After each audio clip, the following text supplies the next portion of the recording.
नमस्कार दोस्तों, आज हम 16/8 इंटरमिटेंट फास्टिंग की बात करेंगे। 16 घंटे का उपवास, इसका अभी पूरी दुनिया में काफ़ी ज़्यादा प्रचलन है।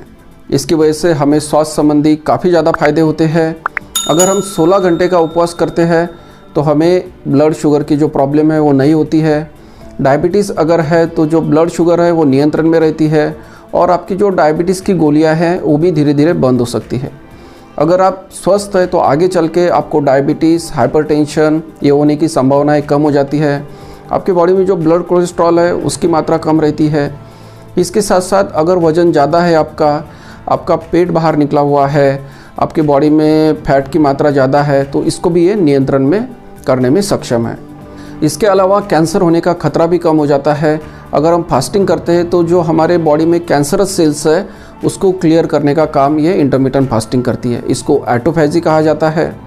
दोस्तों, इसके साथ साथ उम्र के साथ साथ जो है मेमोरी लॉस होता है, स्मरण शक्ति कम हो जाती है। तो अगर इंटरमिटेंट फास्टिंग करते हैं तो मेमोरी अच्छी रहती है। जो अल्जाइमर डिसीज़ का खतरा रहता है बढ़ती उम्र के साथ होता है वो भी काफ़ी कम हो जाता है।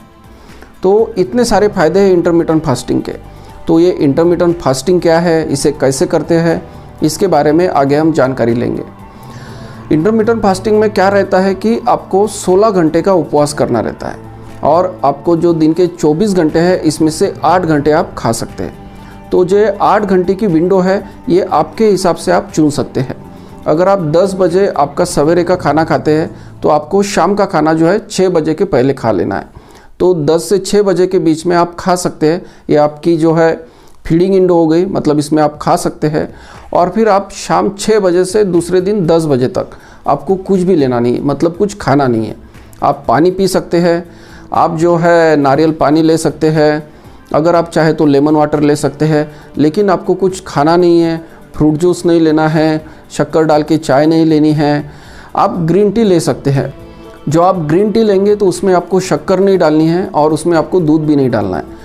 आपका जो फीडिंग विंडो है ये आप 12 से 8 बजे तक भी रख सकते हैं। आपके हिसाब से आप 2-3 घंटा उसको आगे पीछे कर सकते हैं, लेकिन जो फीडिंग विंडो है वो 8 घंटे की होनी चाहिए। दोस्तों, इसका जो सीधा संबंध है वो सर्कैडियन रिदम से है। जैसे सूरज के साथ जो है हमारा मेटाबॉलिज्म बढ़ता है, तो दिन में हमारा मेटाबॉलिज्म ज़्यादा रहता है, हमारी चयापचय की क्षमता है, हमारा जो पाचन तंत्र है ये अच्छे से एक्टिवेट रहता है और शाम को ये थोड़ा कमज़ोर हो जाता है। तो हमें हमारा जो मैक्सिमम खाना है सवेरे 10 बजे से 4 बजे के बीच खा लेना है और शाम के टाइम थोड़ा हल्का लेना है। शाम के टाइम में जैसे फल और सलाद इसको ज़्यादा लेना है। तो इस तरह से हमें ये 16/8 इंटरमिटेंट फास्टिंग करनी है। इंटरमिटेंट फास्टिंग करते वक्त आपको हाइड्रेशन पे ज़्यादा ध्यान देना है। दिन में आपको कम से कम 3 से 4 लीटर पानी पीना है। जो चर्बी जमा हुई है शरीर में उसको बर्न करना शुरू होता है, तो इसकी वजह से जो पेट का हमारा निकला हुआ है वो कम हो जाता है। एक्सेस फैट जमा हुआ है बॉडी में कहीं, वो कम हो जाता है।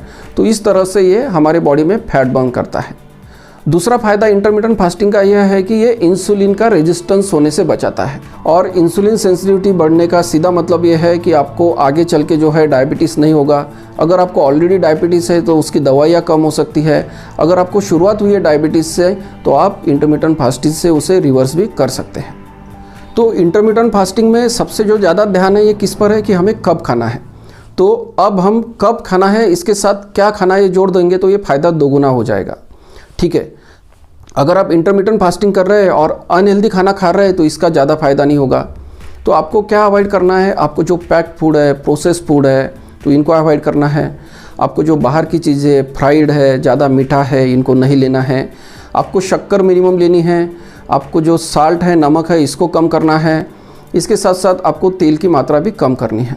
आपको जो आपका डाइट लेना है ये बैलेंस डाइट लेना है। तो बैलेंस डाइट में क्या होना चाहिए, आपको लेने हैं हाई प्रोटीन, आपको लेने हैं हाई फाइबर, और जो फैट्स और कार्बोहाइड्रेट है ये आपको मॉडरेट मात्रा में लेने हैं। प्रोटीन जो मिलते हैं हमें दाल, इसके साथ बीन्स, स्प्राउट्स, अंडे, तो इन चीज़ों से आपको प्रोटीन्स एडिक्वेट मात्रा में मिल जाएंगे।